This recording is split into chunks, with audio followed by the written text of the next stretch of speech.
আসসালামু আলাইকুম, স্বাগত জানাচ্ছি আরটিভির দুপুরের সংবাদে। আপনাদের সঙ্গে আছি আমি ফারিয়া শারমিন। ছোট বড় নানা ঘটনাকে কেন্দ্র করেই শিক্ষার্থীদের একটি অংশ আন্দোলনের নামে নামছে রাজপথে।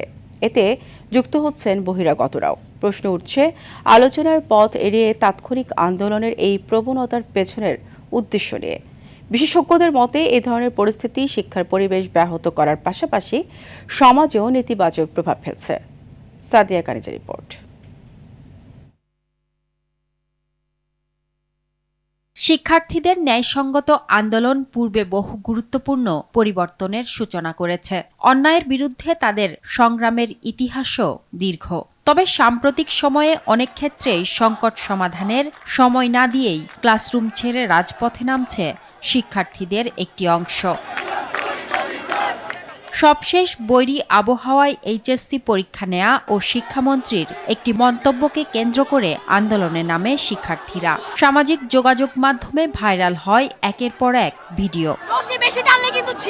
শিক্ষার্থীদের আন্দোলনের সুযোগকে কাজে লাগিয়ে ভুয়া আইডি কার্ড ব্যবহার করে বহিরাগত প্রবেশ, ঔদ্ধত্যপূর্ণ আচরণ, বিশৃঙ্খলা, মানুষের ভোগান্তি সৃষ্টি নিয়ে তৈরি হয় আলোচনা সমালোচনা।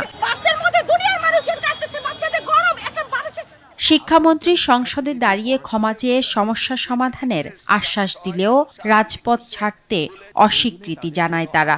এতেই প্রশ্ন ওঠে ভিন্ন উদ্দেশ্য নিয়ে। ক্ষতিগ্রস্ত তাদেরকে শুধিয়ে দেওয়া আমাদের জন্য কোনো বিরাট কাজ নয়। আন্দোলনের মূল উদ্দেশ্য যদি যৌক্তিক দাবি আদায় হয়, তবে সেখানে বহিরাগতদের সম্পৃক্ততা আন্দোলনের ভাবমূর্তি ও গ্রহণযোগ্যতা উভয়কেই ক্ষতিগ্রস্ত করতে পারে বলে মনে করছেন অপরাধ বিশ্লেষকরা। অসম্মানিত ব্যক্তি বা গুরুত্বপূর্ণ ব্যক্তিকে অপদস্থ করা বা অসম্মানিত করা, এটাও কিন্তু এক ধরনের অপরাধ।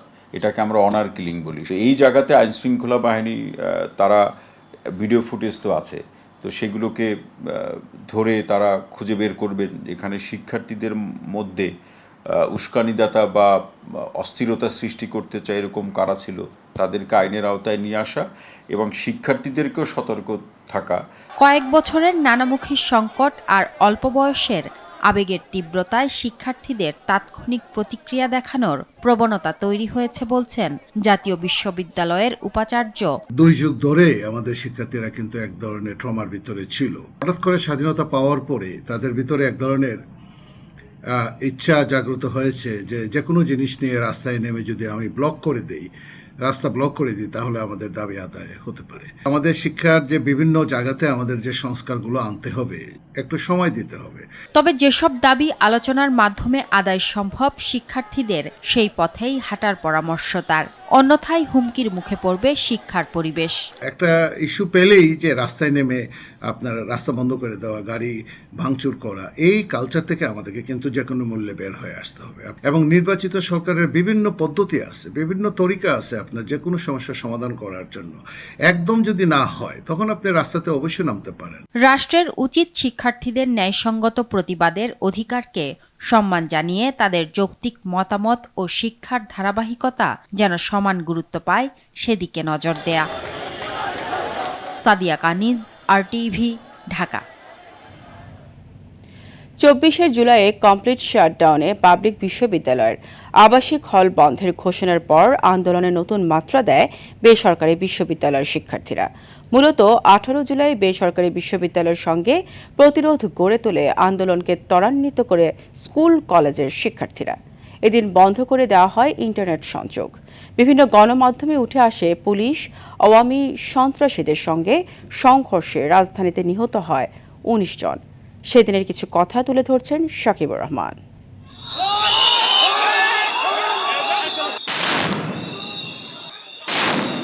18 জুলাই 2024 সারা দেশে চলছে শিক্ষার্থীদের কমপ্লিট শাটডাউন। 17 জুলাই পুলিশি হামলার পর ঢাকা বিশ্ববিদ্যালয়ে থমথমে পরিস্থিতি, ফাঁকা পুরো ক্যাম্পাস। সরকারি বিশ্ববিদ্যালয়ের হল বন্ধ করে শিক্ষার্থীদের বাড়ি চলে যাওয়ার নির্দেশের পর অনেকের ধারণা হয় আন্দোলন এখানেই শেষ। কিন্তু সেদিন আন্দোলনে নতুন মাত্রা দেয় বেসরকারি বিশ্ববিদ্যালয়ের শিক্ষার্থীরা। বিশেষ করে ঢাকায় রামপুরা, উত্তরা, বাড্ডা, ধানমন্ডি, মোহাম্মদপুর, মিরপুর, যাত্রাবাড়ি সহ বিভিন্ন এলাকায় আন্দোলন কর্মসূচি সফল করে বিশ্ববিদ্যালয়, কলেজ ও স্কুলের শিক্ষার্থীরা। আন্দোলনে সেদিনের স্মৃতিচারণে বেসরকারি বিশ্ববিদ্যালয়ের শিক্ষার্থীরা বলছেন, দেশের স্বার্থে আন্দোলনে গেলেও আন্দোলন সফল হবার পর সামনের সারিতে দেখা যায়নি তাদের। বাংলাদেশের যতগুলো আন্দোলন হয় আপনারা জানেন যে আন্দোলনের সূতিকাগার হচ্ছে ঢাকা ইউনিভার্সিটি, ওইখান থেকে সূত্রপাত হয়। যখন ঢাকা ইউনিভার্সিটির এই কোটা বিরোধী আন্দোলনটা ফেল হয়ে যাচ্ছিল এক পর্যায়ে, তখন কিন্তু বেসরকারি বিশ্ববিদ্যালয় হাল ধরছে। জুলাইয়ের আন্দোলনটাকে যদি আপনি বলেন, এখানে আসলে কেউই চিন্তা করতে পারেনি যে কার হাত ধরে আন্দোলনটা কত দূর যাবে। যার যখন হাতের প্রয়োজন হয়েছিল সেই হাতগুলো বাড়িয়ে দিয়েছিল। 2 বছর পর এসে বিচার নিয়ে কিছুটা সংশয় প্রকাশ করে তারা বলছেন, বর্তমান সরকারের প্রধান দায়িত্ব বিচার নিশ্চিত করা। জুলাইয়ের বিচারের প্রশ্নে আসলে প্রত্যাশার যে জায়গাটা ছিল ইন্টারিমের কাছে, সেটা কিছুটা নড়বড়েই বলতে পারেন। এটা যেহেতু জনগণের সরকার, তাদের কাছে তো এই প্রত্যাশাটা আছেই। প্রথম প্রাপ্তি ছিল এই দেশটা যেন একটা ফ্যাসিস্ট মুক্ত হয়। আর যদি বলেন যে প্রাপ্তি, সেটা আমি বলবো যে এখনো আমাদের সাথে বৈষম্য থেকেই রয়েই গেছে। ঢাকা ইউনিভার্সিটির যে ভাইগুলো দায়িত্ব ছিল, তারা কিন্তু সরকারের বিভিন্ন প্ল্যাটফর্মে চলে গেছে। কোটা সংস্কার নিয়ে চলমান আন্দোলন ধীরে ধীরে রূপ নিতে থাকে সহিংসতায়। এদিন বিটিভির প্রধান কার্যালয়ে হামলা চালানো হয়। এছাড়াও মহাখালী দুর্যোগ ব্যবস্থাপনা অধিদপ্তর ভবন ও বিআরটিএ ভবনে হামলা ও অগ্নিসংযোগের ঘটনা ঘটে। শিক্ষার্থীদের আন্দোলন দমাতে ইন্টারনেট ও সামাজিক যোগাযোগ মাধ্যম বন্ধ করে দেয় তৎকালীন আওয়ামী লীগ সরকার। বিভিন্ন গণমাধ্যমে উঠে আসে 18 জুলাই সংঘর্ষে রাজধানীতে 19 জন শিক্ষার্থী সহ জনতা নিহত হন। সেদিন গুলিতে রেসিডেন্সিয়াল মডেল কলেজের ছাত্র ফারহান ফাইয়াজ কিংবা মুগ্ধ ছাড়াও নাম জানা বা না জানা অনেক শিক্ষার্থীরাই প্রাণ বিলিয়ে দেন স্বৈরাচার মুক্ত বাংলাদেশ গড়তে।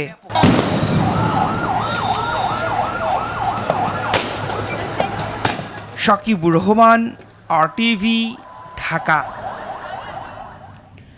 বাংলাদেশ চীনের সম্পর্ককে ঐতিহাসিক ও অবিচ্ছেদ্য মন্তব্য করে বিএনপি মহাসচিব ও স্থানীয় সরকার মন্ত্রী মির্জা ফখরুল ইসলাম আলমগীর বলেছেন, এই সম্পর্ক কেউ নষ্ট করতে পারবে না। রাজধানীর একটি হোটেলে লং লিভ বাংলাদেশ চায়না শীর্ষক অনুষ্ঠানে এসব কথা বলেন মির্জা ফখরুল। তিনি আরও বলেন, বিএনপি সরকারের প্রতিটি সময়ই দুই দেশের সম্পর্ক আরও গভীর হয়েছে এবং প্রধানমন্ত্রীর সাম্প্রতিক চীন সফরের পর সেই সম্পর্ক নতুন উচ্চতায় পৌঁছেছে। চীনের সঙ্গে অর্থনীতি, বাণিজ্য ও কূটনৈতিক সহযোগিতা আরও জোরদার হবে। চীন, ভারত, ইউরোপ ও আমেরিকা সহ বিশ্বের সব দেশের সঙ্গে ভারসাম্যপূর্ণ ও সুসম্পর্ক বজায় রেখে এগিয়ে যাওয়ার প্রত্যয় ব্যক্ত করেন মির্জা ফখরুল। চায়নাকে লিড দিতে হবে, নেতৃত্ব দিতে হবে, যে নেতৃত্ব প্রয়োজন এই বিশ্বে। আর অন্যায়ের বিরুদ্ধে, আধিপত্যবাদের বিরুদ্ধে যখন চায়নার সঙ্গে আমাদের সম্পর্ক দৃঢ় হয়, taking this aggressive attitude and effort to build the leadership, the friendship between China and Bangladesh closer, and I appreciate it all in the রাঙামাটির কাপ্তাই হ্রদের পানির উচ্চতা ধারাবাহিকভাবে বৃদ্ধি পাওয়ায় সকাল 11টায় কাপ্তাই বাঁধের স্পিলওয়ের 16টি জলকপাট 6 ইঞ্চি করে খুলে দিয়েছে রাঙামাটির কর্ণফুলী পানি বিদ্যুৎ উৎপাদন কেন্দ্র কর্তৃপক্ষ। এতে প্রতি সেকেন্ডে প্রায় 9000 কিউসেক পানি কাপ্তাই হ্রদ থেকে কর্ণফুলী নদীতে প্রবাহিত হচ্ছে। উজান ও ভাটির পানি ব্যবস্থাপনা এবং সম্ভাব্য বন্যা পরিস্থিতি নিয়ন্ত্রণে জলকপাট খুলে দেওয়া হয়েছে। এদিকে ভোলার মনপুরায় অতি জোয়ারে বেড়ি বাঁধের বাইরে থাকা আবাসন প্রকল্পের 60টি পরিবার পানিবন্দী দিন কাটাচ্ছে। জোয়ার আসলেই তাদের ছুটতে হয় নিরাপদ আশ্রয়, মিলছে না রান্না খাবার। প্রশাসনের তরফ থেকেও সহায়তা পায়নি বলে অভিযোগ ভুক্তভোগীদের। তারা জানান, মনপুরা ইউনিয়নের 8 নম্বর ওয়ার্ডে নতুন বেড়ি নির্মাণের পর পুরাতন বেড়ি কেটে মাটি নেয় ওই স্থান দিয়ে মেঘনার পানি ঢুকছে। এজন্য তারা দায়ী করেছেন ঠিকাদার ও পানি উন্নয়ন বোর্ডের কর্মকর্তাদের। এদিকে আবাসন প্রকল্পে ঘরে জোয়ারের পানি যাতে না ঢুকে সে ব্যবস্থা নেওয়ার কথা জানায় পানি উন্নয়ন বোর্ড।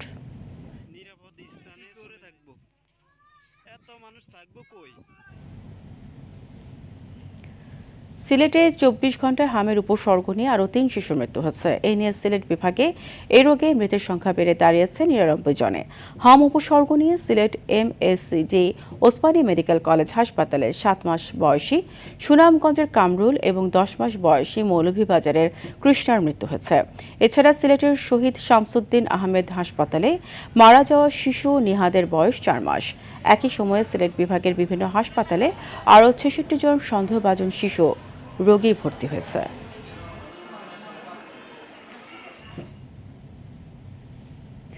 বন্যা ও জলোচ্ছ্বাস প্রতিরোধে টেকসই বেড়িবাঁধ নির্মাণ সহ সরকার নানা পরিকল্পনা নিয়েছে বলে জানিয়েছেন স্বরাষ্ট্রমন্ত্রী সালাউদ্দিন আহমদ। সকালে কক্সবাজারে পেকুয়া উপজেলা মাঠে বন্যায় ক্ষতিগ্রস্তদের পুনর্বাসনের 100 ঘর নির্মাণ কার্যক্রমের উদ্বোধনকালে তিনি এসব কথা বলেন।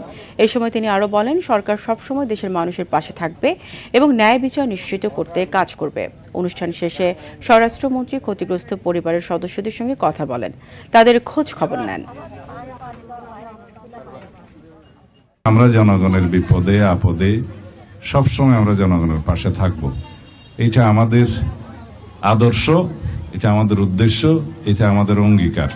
আমাদের নেতা বাংলাদেশের প্রধানমন্ত্রী, মাননীয় প্রধানমন্ত্রী জনাব তারেক রহমান এমন একটি নীতি প্রণয়ন করেছেন, সবার আগে বাংলাদেশ এবং ক্ষমতার আগে জনতা। সবসময় বন্যা বা অন্য যে কোনো প্রাকৃতিক দুর্যোগের সময় আমরা আপনাদের পাশে থাকবো ইনশাআল্লাহ। বগুড়ায় 1.5 কোটি টাকা ব্যয়ে কয়েকটি খাল পুনঃখনন কাজে ব্যাপক অনিয়ম ও দুর্নীতির অভিযোগ উঠেছে। কোথাও খালের নামে ড্রেন ও আগাছা পরিষ্কার, আর কোথাও খননই হয়নি। তদন্ত করে ব্যবস্থা নেওয়া হবে বলছে জেলা প্রশাসন। বগুড়ার প্রতিনিধি ইমরান হোসেন লিখনের তথ্যচিত্রে জানাচ্ছেন সাকিব আল হাসান। জলাবদ্ধতা দূরকরণ ও কৃষিতে সেচ সুবিধা নিশ্চিত করতে বগুড়ার শেরপুর উপজেলার ভদ্রবদী ও ঝাজর নামে 2টি খাল ও কয়েকটি উপখাল পুনঃখননের প্রকল্প হাতে নেয় স্থানীয় সরকার প্রকৌশল অধিদপ্তর LGD। প্রকল্পের ব্যয় ধরা হয় 1.5 কোটি টাকা। কাগজে কলমে খনন কাজ দেখানো হলেও বাস্তবে কাজের প্রমাণ মিলছে না। সরেজমিনে দেখা যায় ভদ্রবদী খালের প্রায় 5 কিলোমিটার খননের কথা থাকলেও খনন করা হয়েছে মাত্র 1 কিলোমিটার। যদিও স্থানীয়রা বলছেন কয়েক বছর আগেই এই অংশ খনন হয়েছিল। এরকম করে খুঁড়ে হচ্ছে যে খাল খননটা খালি ধরেন যে আমরা সাইডটা কাটে আর ওই সাইড লাগাই দিয়েছে এই চলে এই খাল খনন করবে এসে মনে করেন ওরা ওই সাইড থেকে গাছ কাটিছে, খালি জঙ্গল সাফ করে ওই সামান্য করে মাটি দিয়ে ওই টুপি পুড়ে দিতে চলে গেছে। ওখানে কোনো এক টুপি মাটিও কাটে নাই, কোনো বেকুই বাজায় নাই, শেষ কথা। এদিকে প্রায় 4.25 কিলোমিটার দীর্ঘ ঝাজর খালটি খননের কথা থাকলেও মাত্র 1 কিলোমিটার পর্যন্ত খালপাড়ের আগাছা পরিষ্কার ও নিচ থেকে নামমাত্র মাটি তুলেই কাজ শেষ দেখানো হয়েছে।